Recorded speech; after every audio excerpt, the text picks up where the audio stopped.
Here. Good morning. Today is Friday, January 24th. This is the House Commerce and Economic Development Committee, and it is 8:46 in the morning. We're here with our intern, Helen Hargraves, and do you have you have a report for us this morning? I do. Yes, so for the record, my name is Helen Hargraves. I'm the legislative intern for the House Committee on Commerce and Economic Development, and a senior at the University of Vermont. And this week, my report focuses again on following the committee through its meetings, topics discussed and prioritized. To preface the report, the time spent in committee this week was split about 50-50, was housing. The rest was more aimed towards, workforce and other development.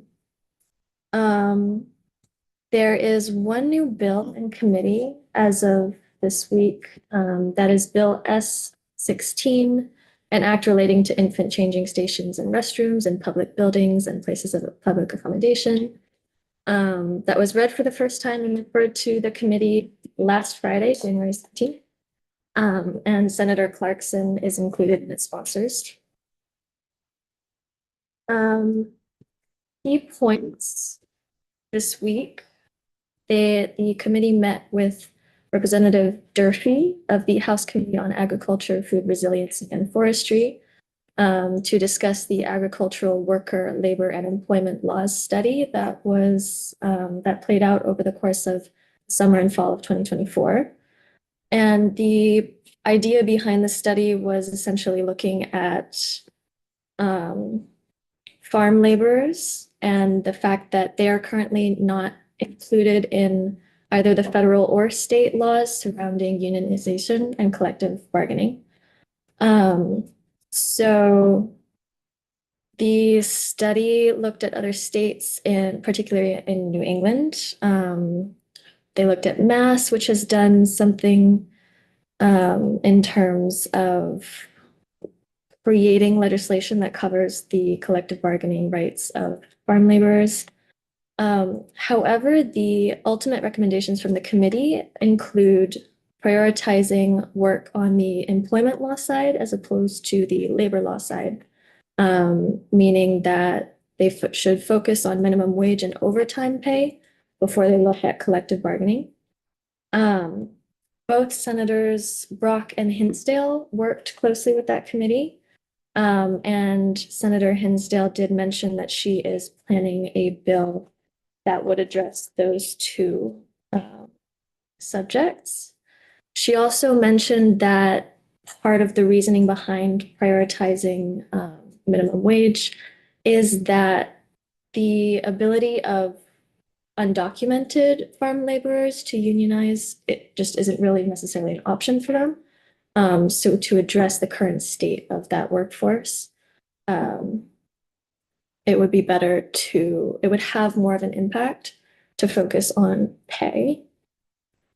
They also met with the Office of the State Treasurer and discussed initiatives that are currently in progress. Those initiatives included undue medical debt, Vermont Saves program, and baby bonds. Briefly, undue medical debt is intended to assist people who have outstanding medical debt and have for a long time to be able to rid themselves of that debt. It's essentially a one-time forgiveness program, focusing on people at the 400% of poverty and below, if I understood correctly. The Vermont Saves program is designed to provide retirement saving opportunities for people who don't have those opportunities through their employer. And baby bonds is essentially a $3,000 to $3,500 investment given to children whose families fall under the label of poverty at birth and invested for them. So all of those are supported by Chair Clarkson. Baby bonds is definitely an interesting one to follow in terms of economic impact, but it does sound as though they are aiming to have that referred to the GovOps committee before the Economic Development Committee. And moving on, they met with Chair Marcotte to discuss the Special Oversight Committee on Workforce Strategy and Development, which I believe you had a read through of Bill H-34 on Wednesday. So you're probably very well versed in all that that includes. Representative Marquette has been working closely with Senator Clarkson. What did come up is Senator Brock had some questions toward the end that he posed to, I believe, Ledge Counsel Jay Ramsey. And those are essentially his concern is how are we going to measure the so-called rate of return on investment given by this program. And that's essentially a recurring theme for Senator Brock over the course of this session. That's one of his priorities is to continue assessing how productive different programs and policies prove to be. They continued their meeting with the Joint Fiscal Office, Patrick Titterton, and the basic needs budget discussion. There is still a little ongoing debate about whether or not the livable wage for singles with shared housing is reflective of what we want it to be in order for people in that demographic, which tends to be younger working age people, to transition into being able to start families, have home ownership, and Senator Hinsdale continues to indicate that that is most likely a factor in behind why so many people in that younger workforce age group are leaving Vermont. So that is an ongoing discussion. But for reference, the livable wage, I believe, is around $17 for, it's above $17 for rural areas and above $19 for urban areas. Finally, they did also do a state demographics overview, which I have further notes on if anyone has any questions about the specifics, but it does continue to highlight the ongoing story of an increasing population of baby boomers and a relative decrease in the younger population, younger workforce. And finally, they did meet with the Department of Labor's Economic and Labor Market Information Division. And just for the purpose of this report, I noted some key statistics, which are that unemployment is at approximately 2.4% in Vermont, which is the second lowest in the country. The ratio of job openings to unemployed Vermonters stands at a little bit below 2 to 1. And they noted a general contraction of the labor force in Vermont with some noted highs in Franklin and Chittenden counties. And that is all that I have to report this week. I am happy to take any questions that there may be. I have further notes if you want to go deeper into any of the initiatives or topics that I mentioned. So. And just to let folks know, we will have the treasurer in to talk about those 3 programs next week. We tried to get them in their department in this week and we weren't able to match our schedules.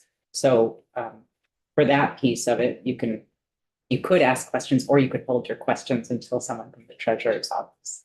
And this committee did quite a lot of work on baby bonds and some of these other previous sessions. So it'll be good to get that update and understand what's. Go ahead, Herb. Question for you folks. Sure. Of those treasurer's initiatives, which would fall or which might fall within jurisdiction of this committee as opposed to some other committee? All 3 Okay. of those Okay. fall under our committee, probably other committees as well, but Yeah, I all three of understand. those are, yes. Okay, appreciate it. Fair question. Any questions for Helen? Saw some wrinkled brows as she was talking, so I feel like it's a good opportunity to ask for more information. I also want to say, it's not in this report, but, Helen did attend one of the, informational sessions on data privacy, which was, I think, a little above and beyond, to be here from 5 to 8, going on the deep dive for this. So, I know I appreciate that you did that, and I think it'll be really helpful for you as we move forward to this legislation and you're reporting back on what the committees are doing. So I appreciate your initiative and doing that. Okay, thank you. Yeah, it's a great report too. It's really good level. Go ahead, Emily. Thank you very much for all the work. Did Senator Brock say anything else about this rate of return concern that he had? Did he have any suggestions for solutions or any thoughts on how it would be accomplished? Yeah, I didn't know any specific solutions in that conversation. It was a little bit of a conversation between him and Senator Clarkson. And they essentially discussed that there are, I think, aspects of the legislation around the board, the Workforce Development Board. I can also check and make sure that I am getting the State Workforce Development Board.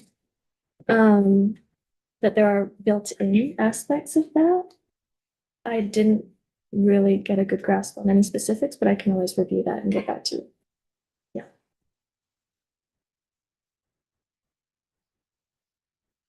Other questions? Okay, thank you so much. Really appreciate it. Thank you. This is really helpful. Thank you. Yes, thank you. Have an unexpected and exciting opportunity to have a conversation with Liz Raddick, who runs the intern program for the State House. So I'm going to invite Liz to come to the table and talk about it. This is unexpected.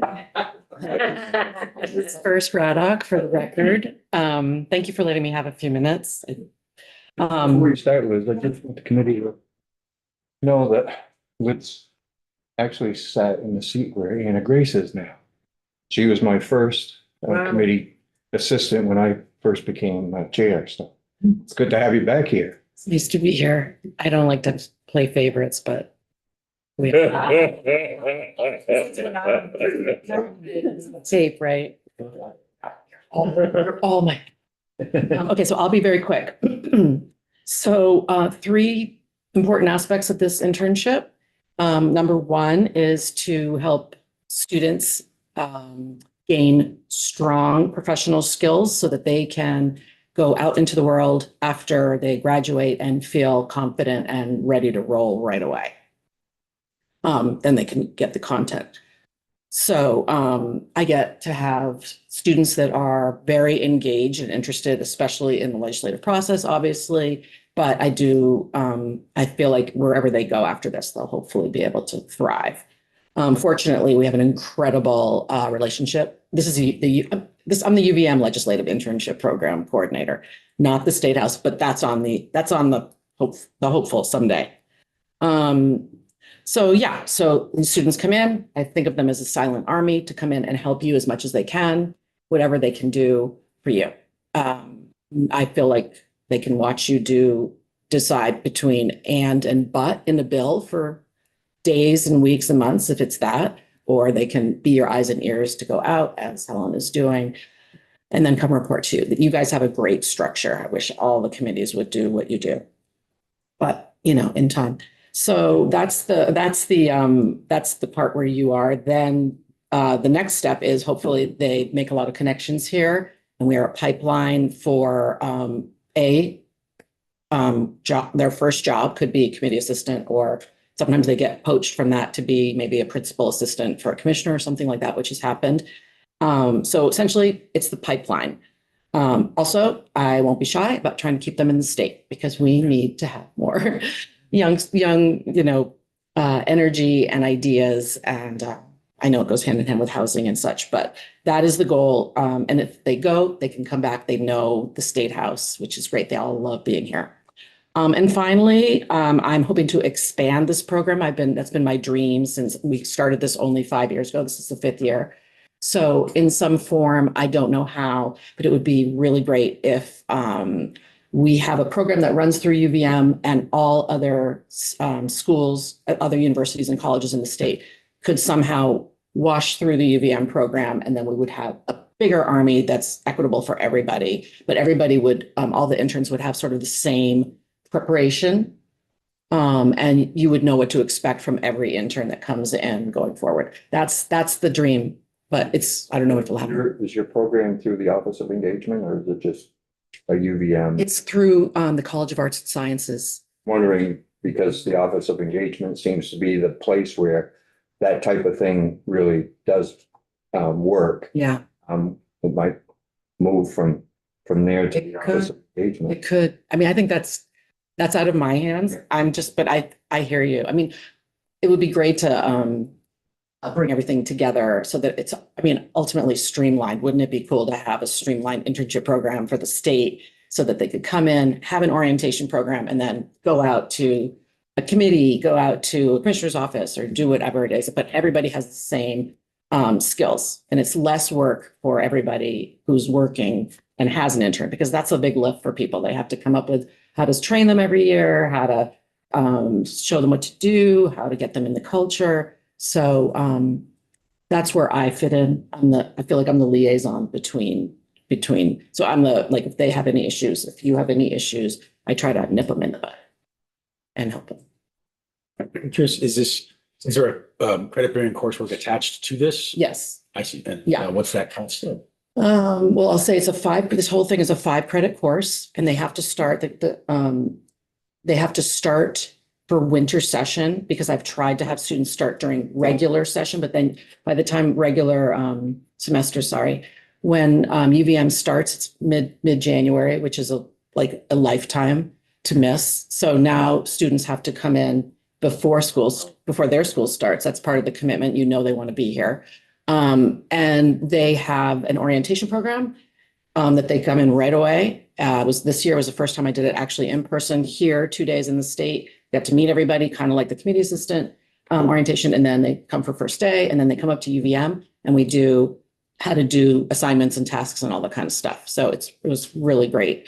And then for the semester, we meet every other week. We used to meet every week, but this year we're going to meet every other week. And for example, Representative Hango is coming next week to talk about caucuses. And then going further, students will make mini reports on what they're doing, because they're the only students in the whole school that have this course. They can't commune with their roommates. They can't talk to anybody. They're just themselves. So I think it would be a great opportunity for them to be able to hear what everybody's doing, compare tasks, just so they know. I don't want them to compare work, because we have 180 different personalities, different committees, different caucuses. So everyone has to in and out.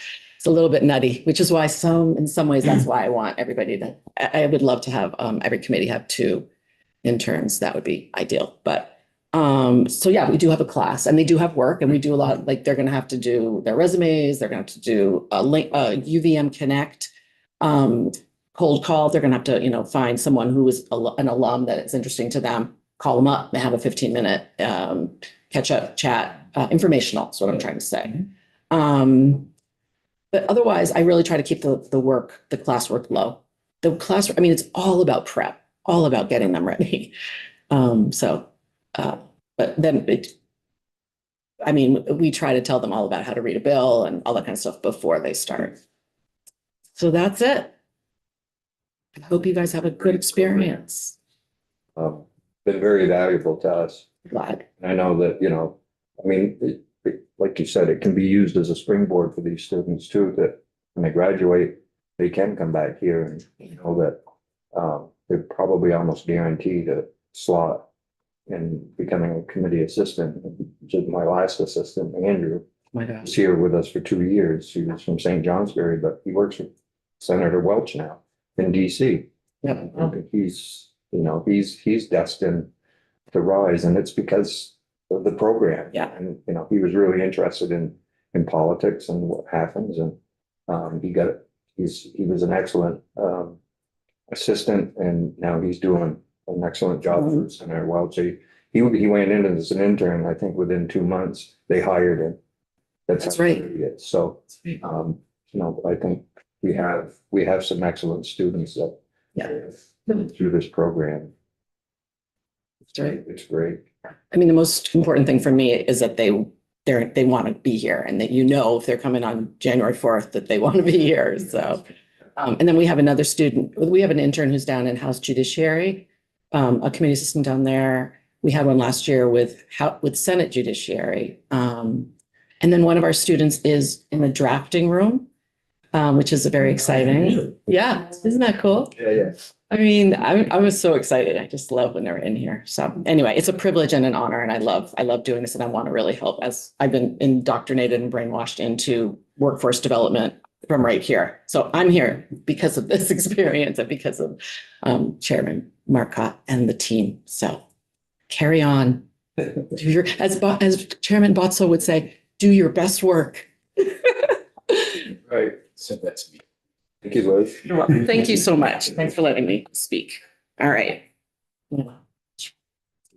I just want to add, Oh, sure. you've done a lot of really good tweaks to the program in the last few years that have raised the quality and the ability to work really well together with the interns. And so I just want to say thank you for that, because it's the higher quality the program is, the more likely that, you know, it works for everybody better, right? And so I think, you know, when expectations are really clearly defined, and I think you're doing a great job, so thank you. Thank you. I definitely try to tweak every year, so I'm always open to, we just had a great chat.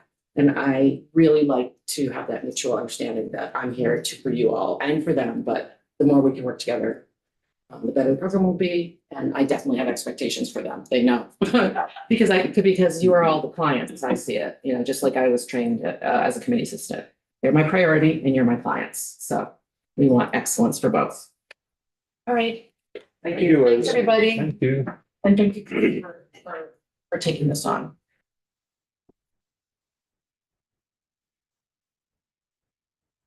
So we have a little bit of time to talk about how things are going with our other committees. So as liaisons to other committees, curious if anyone has any. So first of all, I have a spreadsheet. So if you know the name of the person that is your contact, I'd love to get that on I this. think the question is, have you reached out to your committee? And do you have the name of their liaison? And if you could let Liz, now I got Liz on. But Edie know, so that we can put it out on the spreadsheet, so we can have that. John, I don't know if Joe Parsons is your liaison. He came in yesterday, wanting to know who in housing. Joe Parsons. Oh, that's the new, okay, He's from Newberry, but. Okay. Okay. Yeah, the last committee room. I was just, I thought they were transitioning to someone else, and I thought that person's name was Cam. Maybe I was in the wrong room. Okay. Okay. I'll get that sorted, Chairman. So get that to each. Anybody seen any legislation coming in that you see we might want to keep an eye on? Yeah, my liaison is with Leslie Goldman. I mean, she said there was nothing that might have a relationship with her. Just keep an eye like on work, especially workforce for everybody, because we intersect with all committees on workforce. So Yeah, so that's, if they start talking I about, know. you know, internships or scholarships or forgiveness, that type of thing, then we want to know. Yeah, I gotta believe, Leslie didn't mention it, but I have to believe there are some issues around workforce in healthcare. And that's why I'm kind of feeling my way and trying to understand, how that works in terms of our involvement. So any guidance you can give me on that, that would be useful in terms of talking to Leslie and the work of her committee. Right now, I'm kind of up in the air about that. I guess, so this is just to piggyback on that, this is a good question, right? About who has jurisdiction over which bill. Right. Yeah. And all of the workforce bills are gonna, well, they could start here, but they could also start in another committee. Right. And then their jurisdiction would be passed over to us, so we would get generally, right? Depending on the timing. Well, and it depends on what the proposals are. We may just get what call a drive-by. So we won't take possession of the bill, but we will take some testimony on it, better understand what they're doing. We could offer an amendment that they would put on themselves. But if it's something substantive, then we would ask for possession of the bill, so we can work on it. Yeah, maybe just to give an example and you can help me out. So let's say there was a proposal in health and welfare and increasing medical school slots for primary care docs, that kind of thing. That would, would that start in healthcare? What would be the relation? Where would it come over here or? It depends. It could start in the workforce development bill. We've Yeah. had those Yeah, where we work closely with correct. the committees. But it generally would stay here. They would make testimony and give us Okay. information and how we might change the language in it, or it could start there and we would just work with them. So I it don't can want go either way. to monopolize, other questions here, but so what's the process for the development of that workforce development bill? Well, we don't even know if we're gonna have one yet this year. Oh, okay, all right. Wait, There's not been any proposals from the administration that I know of, I see. but there could be proposals from the administration separately in the committees of jurisdiction. So we just need to know what's happening. Got it. Thank you. It could be economic development things that are going on.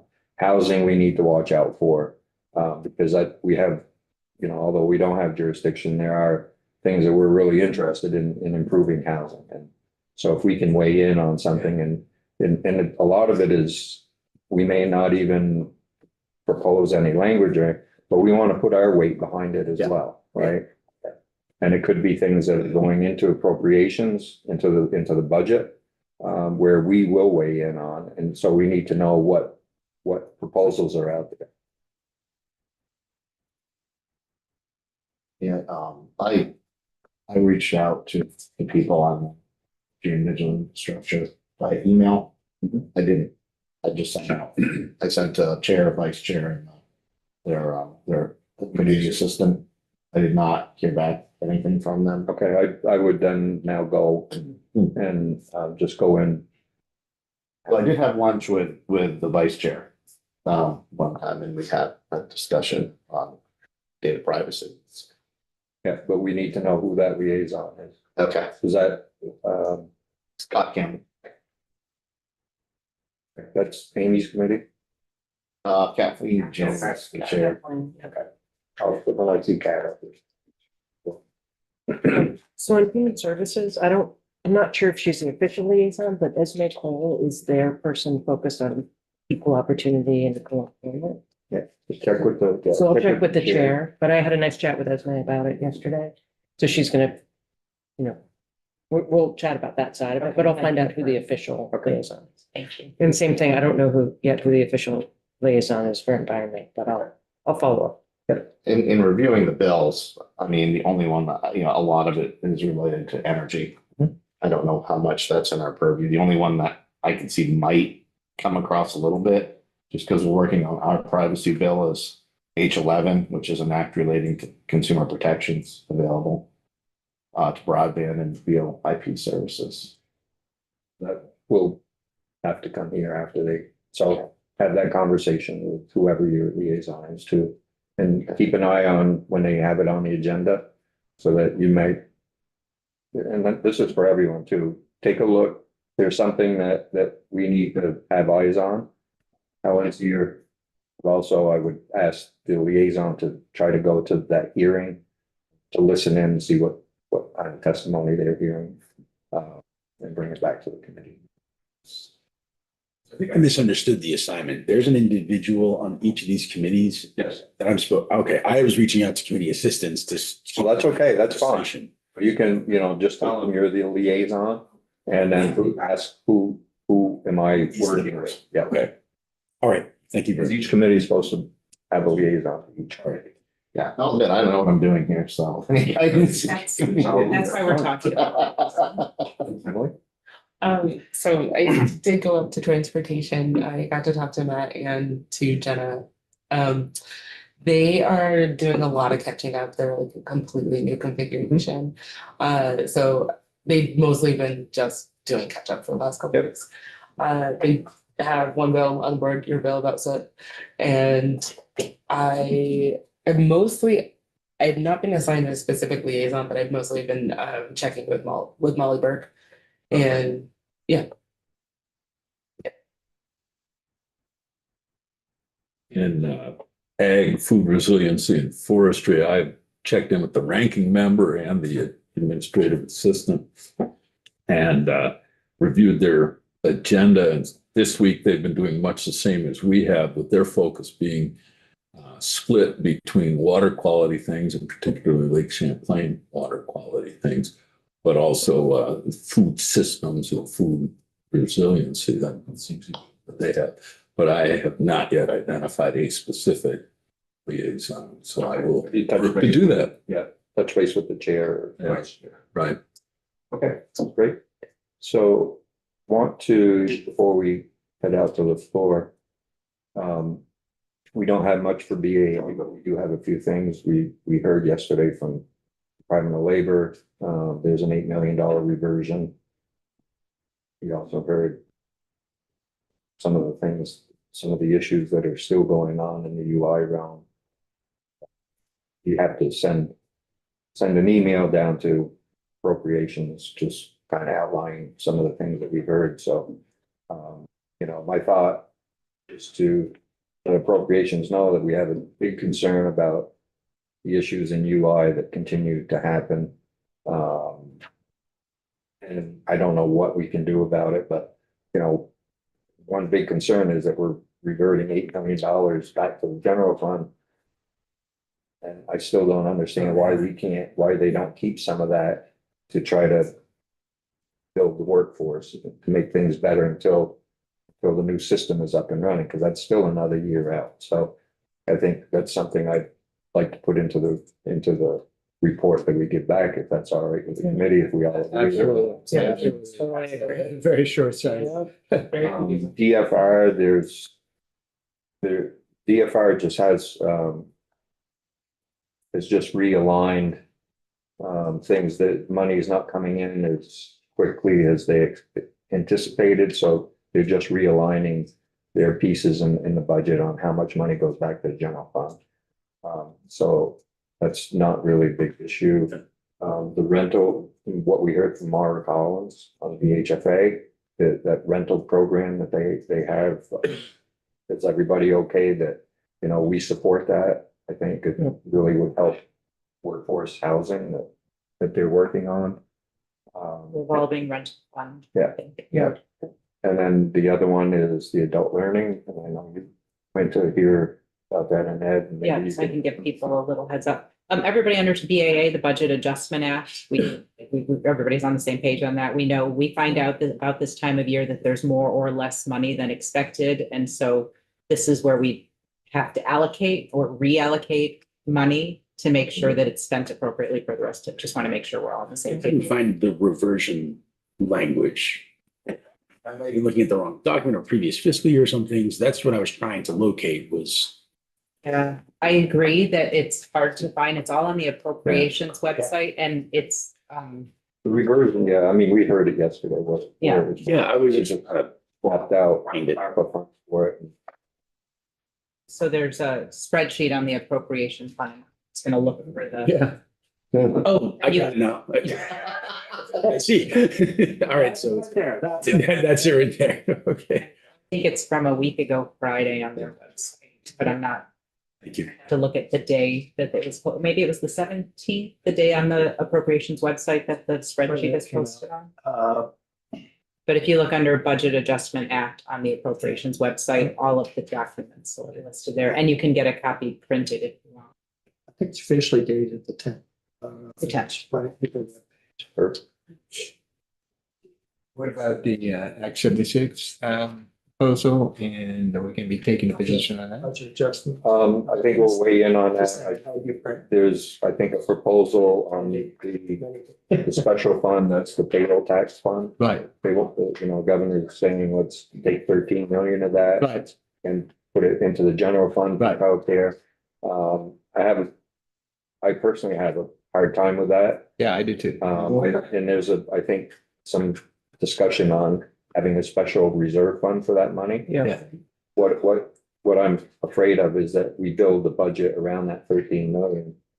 And then we're gonna need to increase the tax because we don't have enough money coming in. Yeah, there are all sorts of, So I worry about that. so, I think our being able to take a position on that would be, I would think, helpful. Right. And so. Yeah. Like to be a part of that, or as a group, kind of thing. Yeah, well, we've got to get this in this morning.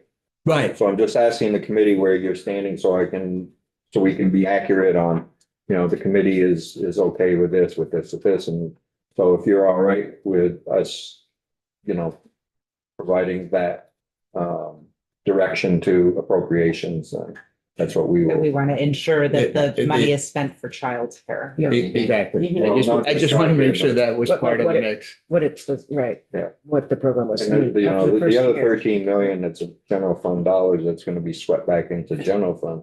And I have a problem with that as well. I mean, although the program is an entitlement program, so we'll have to find the money.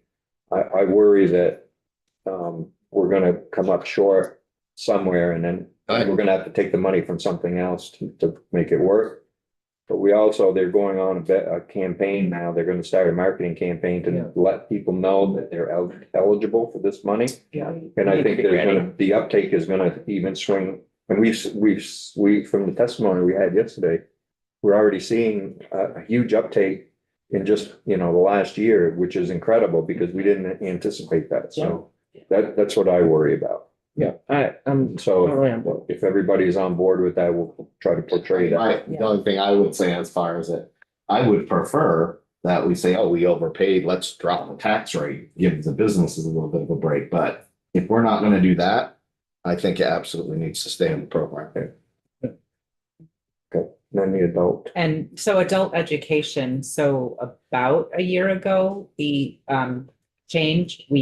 Agency of Education changed the requirements for adult education graduation and has not yet put in place a new system for adults to graduate from high school. So this is not a GED program, but this is a high school graduation where they work with us. So we have a number around 100-ish, maybe a little more, students who are just about done with meeting their completion requirements, but can't get a completion, they got a high school graduation because there is no current program for them. And so they want language. The adult ed folks would like language in the Budget Adjustment Act, which we don't often do, but sometimes we do, to allow these people to graduate under the previous system, because that's the system they were working toward, and they are within a credit or so, a class or so of completing. And so the education committee was fully behind that, and that makes logical sense to me. And I wanted to run that by everyone else to just put some language so that these people, these adults who are very close to getting their graduation, can graduate under the previous system rather than having to wait until the new one is and start all over again. That seems unnecessarily hard. Yeah, we need to advocate for that. Yeah. Where are we going at 10:30? Yeah, I know, but where? Do we know? Find that out. That would, It's been in 267. That's where I've seen a lot of Yeah, people. yeah. Or Can 270. you just check? There at the chamber, but I will double check. It won't, I think it won't be in the chamber.